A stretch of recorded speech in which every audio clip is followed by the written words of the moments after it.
during the course of this night and as it continues to happen all the way into tomorrow morning and probably till midday tomorrow before we finally start to see the snow completely come to an end and the clouds start to break up.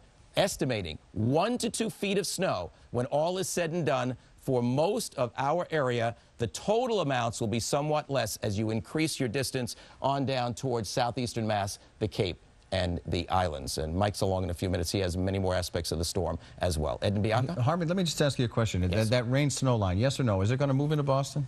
No, I do not expect it to move into Boston. For one thing, if we had a straight east wind, it would be one thing. But the wind is north-northeast in Boston, and that's why it is so cold. When you get down to Marshfield and on toward the Cape, it's a northeast wind, has more of a water trajectory, so the low levels are trying to warm up enough to mix or change it over. But even if that happens in those areas, the end of the storm will be cold, and they will flip back to snow. So this is a bad storm, a really major storm for all areas. Even though there may be some differing aspects in different locations, no matter where you are, you're dealing with a very major nor'easter.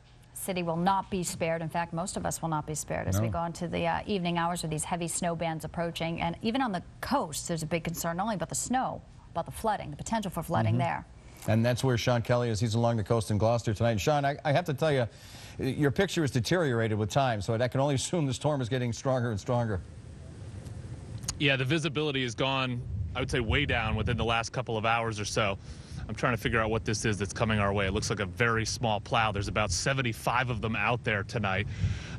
Most of them are contractors. They have been hard at work for the last several hours trying to dump some sand and salt. So the roads were treated around 3:30 today, but then they had to stop that process so that they could begin getting the snow off the ground. And as you can see from what this guy's doing, it is hard to keep up with the amount of snow that is falling down at this hour. So this is Western Ave out here, and one of the reasons why this road is significant, and they'll be keeping a very close eye on it, is the fact that it's right along the water. You'll notice the fisherman's statue that we've been showing you all night. Down here you see where we have a light set up. You can really get a sense of what the snow is doing. It's kind of a swirling wind that's happening out here. So in certain areas it looks like the accumulation is quite high. Those are from snow drifts, which will be something that they're going to have to deal with here in Gloucester. Now, with the coastal flooding that they're talking about in Gloucester, and it could be major with wind gusts anywhere from 35 to 40, 50 miles per hour. That would be definitely on the high end, but that's something that they're worried about here. They're cautious that the water here at high tide, about 3:30 this morning, is going to be so high and the wind is going to be so strong that it will in all likelihood knock over the seawall onto Western Ave. Also Atlantic Road, very popular road along the water here in Gloucester. Lots of houses up there as well. That is extremely vulnerable for coastal flooding. So as they plow the roads for snow right now, they're keeping an eye on the wind levels, because at some point, if the wind gusts get too high, they'll have to pull those plows away from the coastline, because as has been the experience by the foreman of the Department of Public Works, they know that sometimes those winds can kind of come over the seawall, come over and actually hit those plows, and that creates a very dangerous situation. Bianca and Ed, back to you. News Center 5, Sean Kelly on the coast in Gloucester for us tonight as the storm comes in. And let's take you now south of Boston to the southeastern part of the state, and Brockton Mayor Linda Belzati on the phone with us now. And reports right now about 4 to 5 inches. Mayor, we thank you for joining us on this busy, snowy evening. What are the latest reports you're getting from some of your city workers there who are out trying to clear those roads? I've talked to my DPW Commissioner, Michael Thorson, and we have all of our plows, both the city operators and contractors are all out. We expect to have upwards of 120 to 140 pieces on the road, and we've been sanding and salting since actually 10 o'clock this morning. And how is the mission going right now? Are the roads passable? Are you telling people just to avoid them? The roads are passable, but I have to tell you, from my window, I cannot see beyond, I would say, a foot. So I think anybody who's on the road right now is really crazy. Well, you know what, Mayor Belzati, that's a great point, because we're showing the radar over Brockton right now, and it's about as blue as that thing can get. So your eyes are not deceiving you. Yeah, I mean, I can also see the street and the pavement, and it's well cleared, but I can't imagine that visibility is safe for anybody right now.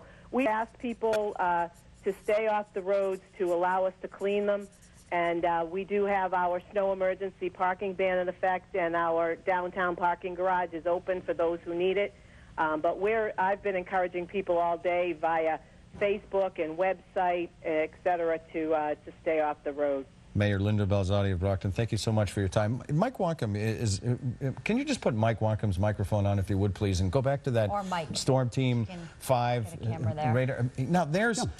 Is there a problem with the radar, or is that little sliver? No, in fact, snow. No. Let me show you this little area that you're seeing, kind of right over in here. Let me just see if I can highlight that there. I'm just going to click a couple of buttons here and see this little area over here. Yeah. That actually is where we're seeing some light snow right now. It's almost too light to be picked up on radar. But this stuff here that you just saw going through Brockton, right down here, that is incredibly heavy stuff. And this is actually moving in this direction. So what they're just got in Brockton right now is starting to go to a lighter side. This is a little bit lighter over here next to the coast. So that's where we're seeing the light stuff going on right now. But there's an incredible amount of moisture that's sitting offshore that all wants to come in this direction. So that's deceiving then. So if people are in that little section there, they think, ooh, it's absolutely. If you're sitting out here in this area right here, you're going, oh, this is nothing big. But watch what's coming right behind it. That little area that I was showing you right there in Brockton is going to be coming through. So, you know, you've got a whole lot of bands that'll be coming through. It's not just one solid snow. It's going to be, as Harvey has described it, he said it's many times like a hurricane in some ways, the way it's behaving. So it has those spiral bands, and there are spiral bands of snow that are coming in as well. All right, Mike, thanks for filling it, because I've been seeing that void for about 10 minutes on the radar, and I wondered if it was there. It is there. It is there. Yeah.